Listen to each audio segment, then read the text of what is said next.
ধন্যবাদ আপনাকে। আপনার মাধ্যমে আপনার টিভি সমস্ত দর্শকদেরকে সালাম এবং শুভেচ্ছা। আপনারা যারা এখানে আছেন তাদেরকে সালাম ও শুভেচ্ছা।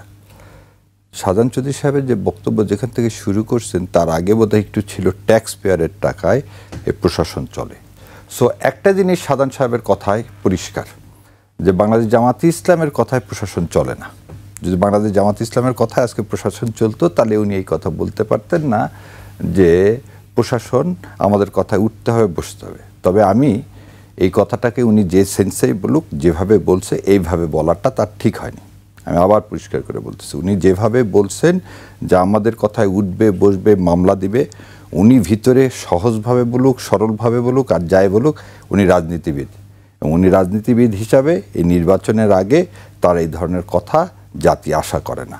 এবং আমি একজন বাংলাদেশের সিটিজেন হিসাবে আমি মনে করি যে হ্যাঁ, সে হয়তো এটা রূপক করতে বলছে যে প্রশাসনকে কিছুদিন আগে আপনারা হয়তো জানবেন বাংলাদেশ জামাত ইসলাম একটা কথা বলছিল যে লটারির মাধ্যমে সমস্ত জায়গায় নিয়োগ দিতে হবে। এবং আজকে কিন্তু এ বিষয়ে কোনো সন্দেহ নাই, সারা দেশ চলতেছে বিএনপির আন্ডারে, সমস্ত প্রশাসনের সমস্ত জায়গায় বিএনপির লোক। তাহলে এই কথা যদি লেভেল প্লেয়িং ফিল্ড বলতে হয় তাহলে একটা নির্দলীয় নিরপেক্ষ একটা জায়গায় যেতে হবে।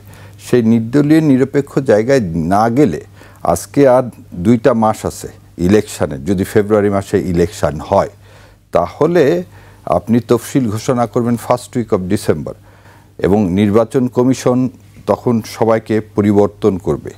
সো সেই মুহূর্তে ওনার এই কথাটা একদিকে যেমন অনাকাঙ্ক্ষিত, আর একদিকে এটা একটা বার্তা যে আসলে জামাতে ইসলাম অনেকেই এটা একটা কি বলবো সারা দেশকে একটা ভ্রান্ত ধারণা দিতে চাচ্ছে জামাত ইসলাম হয়তো দেশ চালাচ্ছে, সেজন্য জামাত ইসলাম ইলেকশন করতে চায় না। যেমন অনেকে বলতেছে জামাত ইসলাম যেহেতু বাটার খাচ্ছে অতএব ইলেকশন তাদের যাওয়ার বা করার কোনো ইচ্ছা নাই। সো এই মেসেজ থেকে এটা পরিষ্কার যে জামাত ইসলাম প্রশাসন বা কোনো জায়গায় জামাত ইসলামের কন্ট্রোলে নাই।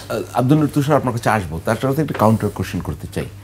আপনি বলেছেন যে বিএনপির লোক দেশ চালাচ্ছে, আপনি একটু স্পেসিফিক বলেন। আর সবাই মনে করছে, আবার বলছেন জামাত ইসলাম বাটার খাচ্ছে, তাহলে সবাই আবার এটা মনে করছে কেন? সবাই কি ভুল মনে করছে? আর বিএনপি কোন কোন জায়গায় দেশের একদম বলে দিচ্ছে আপনাকে। ধরে নেন আমি তো আইন অঙ্গনের লোক, তাহলে আইন অঙ্গন দিয়ে শুরু করি। আমার শ্রদ্ধেয় অ্যাটর্নি জেনারেল মহোদয়, উনি কোন পার্টির আপনারা জানেন। অ্যাডিশনাল অ্যাটর্নি জেনারেল মহোদয় কোন পার্টির আপনারা জানেন।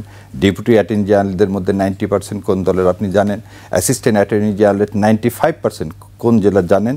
সমস্ত জেলার পিপি, জিপি, এপিপি কোন দলের 90% হচ্ছে এই যা যা বললাম সব মোর দেন 90% হচ্ছে বিএনপির। মানে আপনি এপিপিপি পর্যন্ত আসছেন? জি, তো এপিপিপি পর্যন্ত আসলাম কারণ আমি আইন অঙ্গের মানুষ, আপনি উদাহরণ হিসাবে জানতে চাইলেন, এটা দিলাম।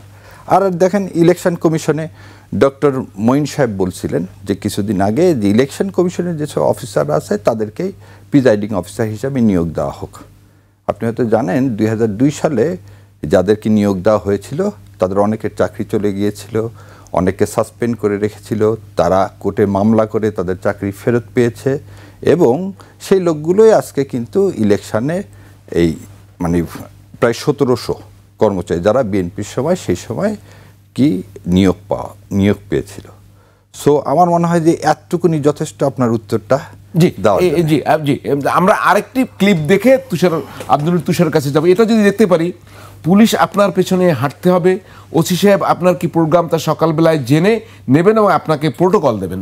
আছে আমাদের ভিডিওটা দেখতে পারবো? পুলিশ আপনার পিছনে পিছনে হাঁটতে হবে, ওসি সাহেব আপনার কি প্রোগ্রাম সকালবেলায় জেনে নেবে আর আপনাকে প্রটোকল দেবে। জি, আব্দুল নূর তুষার, যে বাটার খায় জনগণ মনে করে, কিন্তু আমাদের ব্যারিস্টার সাহেব মনে করে খায় না, সব বিএনপি খায়। আর এই জামাত বিএনপি খায় এটাও বলিনি, কিন্তু আপনি আবার টুইস্ট করলে হবে না। আপনি উপস্থাপক যা বলছি সেটাই বলতে হবে। কত পার্সেন্ট? না, আমি 70-80% এইভাবে না, আপনাকে যে